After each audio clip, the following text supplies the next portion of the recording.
Stepstone presenting Vira, truly independent AI homes, 0% no other charges. போரூருக்கே இது புதுசு at Kattupakkam Porur.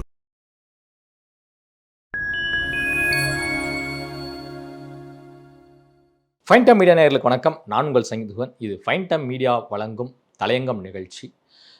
AIADMK பொதுச் செயலாளரும் சட்டமன்ற எதிர்க்கட்சி தலைவருமான எடப்பாடி பழனிசாமி அவர்கள் ஜூலை 7ஆம் தேதி, அதாவது இன்றைக்கு கோவை மாவட்டம் மேட்டுப்பாளையம் அருகே இருக்கக்கூடிய தேக்கம்பட்டியில் மக்களை காப்போம் தமிழகத்தை மீட்போம் அப்படிங்கிற ஒரு சுற்றுப்பயணத்தை தொடங்கி இருக்கிறார். இந்த சுற்றுப்பயணமானது ஜூலை 7ஆம் தேதி தொடங்கி ஜூலை 23ஆம் தேதி வரை நடைபெற இருக்கு அப்படின்னு சொல்லிட்டு அதிமுக தரப்பில் ஃபர்ஸ்ட் அறிவிக்கப்பட்டது. அதன் பிறகு இந்த சுற்றுப்பயணத்தில் என்ன மாதிரி விஷயங்கள் எல்லாம் முன்னெடுக்க போறாரு, என்ன மாதிரி வியூகங்களை வகுக்க போறாரு அப்படிங்கிறதையும் இந்த வீடியோவில் பேச இருக்கும். அதே சமயம் அதிமுக சீனியர் நிர்வாகியிடம் இந்த சுற்றுப்பயணம் எதற்காக அப்படின்னு சொல்லி அதிமுக சீனியர் தரப்பு நிர்வாகியிடம் நாம தொடர்பு கொண்ட போது அவங்க என்ன சொல்றாங்க அப்படின்னா, தற்போதைய தேர்தல் வேலைகளை எடப்பாடி பழனிசாமி அவர்கள் தொடங்கிவிட்டார். அதற்கான ஒரு முன்னோட்டம் தான் இந்த மக்களை காப்போம் தமிழகத்தை மீட்போம் அப்படிங்கிற மிகப்பெரிய ஒரு சுற்றுப்பயணம். அதனுடைய முதற்கட்டமாகத்தான் கோவை மாவட்டம் மேட்டுப்பாளையம் அருகே இருக்கக்கூடிய தேக்கம்பட்டியில் இன்று தொடங்கி இருக்கிறார் எடப்பாடி பழனிசாமி.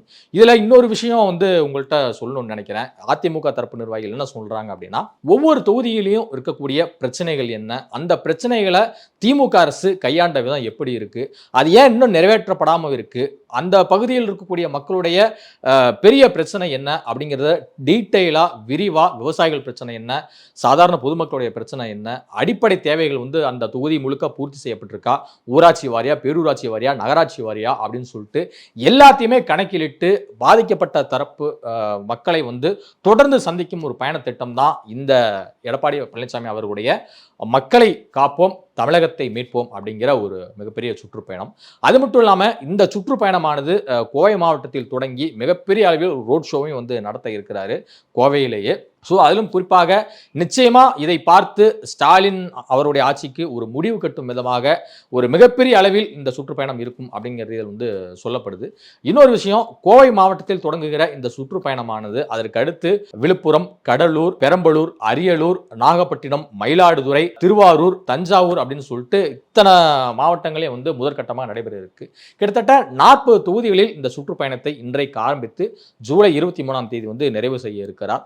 கடைசியாக பட்டுக்கோட்டை தொகுதியெல்லாம் இந்த முதற்கட்ட சுற்றுப்பயணத்தை நிறைவு செய்கிறார். அதற்கடுத்து 2ஆம் கட்டமாக மக்களை காப்போம் தமிழகத்தை மீட்போம் அப்படிங்கிற ஒரு சுற்றுப்பயணத்திற்கான விவரங்கள் எந்தெந்த தொகுதியில ஏற்பாடு செய்யப்படும் அப்படிங்கிற விவரங்கள் பிற்பாடு அறிவிக்கப்படும் அப்படிங்கிறத சொல்றாங்க அதிமுக தரப்புல. அதுவும் குறிப்பாக தமிழ்நாட்டையே உலுக்கிய சம்பவம் அப்படின்னா வேங்கை வயலில் குடிநீர் தொட்டியில் மலத்தை கலந்த ஒரு சம்பவம் தான். கடைசியில என்ன தீர்ப்பா வந்திருக்கு அப்படின்னா, தமிழ்நாடு அரசினுடைய சிபிசிஐடி போலீசார் என்ன முதல் தகவல் அறிக்கையாகவும் குற்றப்பத்திரிகையும் தாக்கல் பண்ணியிருக்காங்க அப்படின்னா, அதில் அந்த பகுதி மக்களுக்கு கூடிய ஒரு 3 இளைஞர்கள்லாம் அந்த மலத்தையை கலந்தாங்க அப்படிங்கிறதும் சொல்லியிருக்காங்க.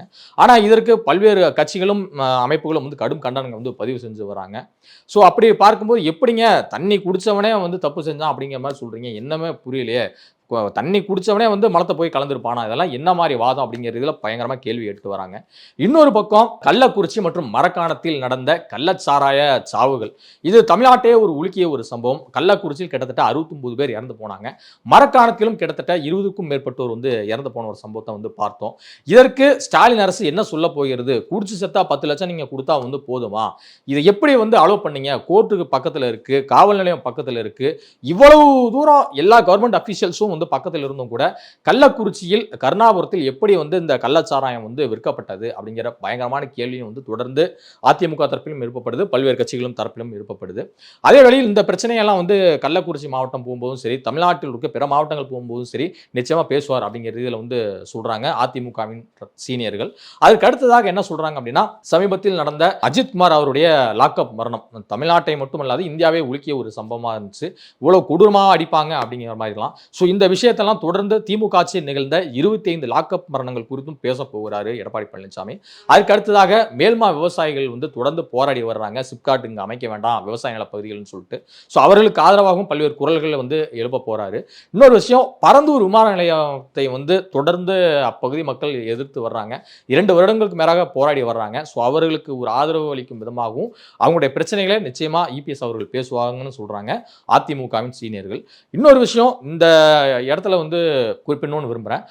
அதிமுக சார்பில் மேற்கொள்ளப்பட்டுள்ள இந்த சுற்றுப்பயணத்தினுடைய வியூகம் எல்லாமே டோட்டலாக எடப்பாடி பழனிசாமி அவர்கள்லாம் திட்டமிட்டது. ஒவ்வொரு இடத்துலையும் ஒவ்வொரு மக்களையும் நம்ம வந்து சந்திக்கிறோம். அவங்களுடைய பிரச்சனையை மிகப்பெரிய அளவில் பேசி கொண்டு போய் வெளியே போகிறோம். அது மட்டும் இல்லாமல் திமுக அரசினுடைய இந்த 5 ஆண்டு கால ஆட்சி அவலங்களை வந்து மக்களிடத்தில் சொல்லி நிச்சயமாக மக்களை அணிதிரட்டும் ஒரு முயற்சியில் வந்து ஈடுபடணும் அப்படிங்கிறது தான் இபிஎஸ் உடைய திட்டமாக வந்து இருக்கு. வருகின்ற 2026 சட்டமன்ற தேர்தலில் திமுக ஆட்சியை வீட்டுக்கு அனுப்பிவிட்டு அதிமுகவை ஆட்சி கட்டிலில் அமர வைப்பதற்கான ஒரு முயற்சியில் தான் இபிஎஸ் அவர்கள் தீவிரமாக முயற்சி மேற்கொண்டு வருகிறார். ஒரு பக்கம் கூட்டணியை வந்து பலப்படுத்தி வந்தாலும் கூட இன்னொரு பக்கம் மக்களை சந்தித்து இப்போதே தேர்தல் வேலைகளை தொடங்கி விட்டார். மிகப்பெரிய ஒரு மாற்றத்தை ஏற்படுத்தும் இவரது சுற்றுப்பயணம் அப்படின்னு சொல்றாங்க அக்கட்சியின் சீனியர்கள். ஸோ பொறுத்திருந்து பார்க்கலாம். எடப்பாடி பழனிசாமி அவர்களுடைய மக்களை காப்போம், தமிழகத்தை மீட்போம் அப்படிங்கிற சுற்றுப்பயணம் அவருடைய அரசியல் எதிர்காலத்தை மிகப்பெரிய அளவில் மாற்றத்தை கொண்டு வந்து தீர்மானிக்கும் சக்தியாக இருக்குமா அப்படிங்கிறதையும் பொறுத்திருந்து பார்க்கலாம். நன்றி, வணக்கம்.